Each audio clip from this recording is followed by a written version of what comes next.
चंदा मामा यारी आव, चंदा मामा पारी आव, चंदा मामा यारी आव, चंदा मामा पारे आव, चंदा मामा कही के खेलावत रहनी पापाजी, चंदा मामा कही के खेलावत रहनी पापाजी।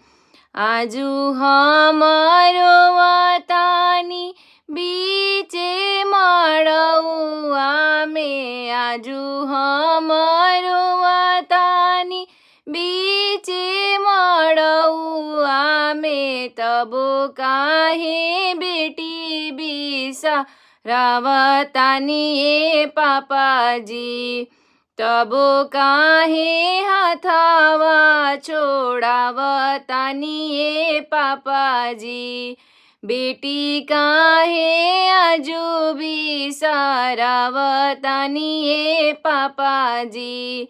चंदा मामा यारी आव, चंदा मामा पारी आव, चंदा मामा कही के खेलावत रहनी ए पापाजी।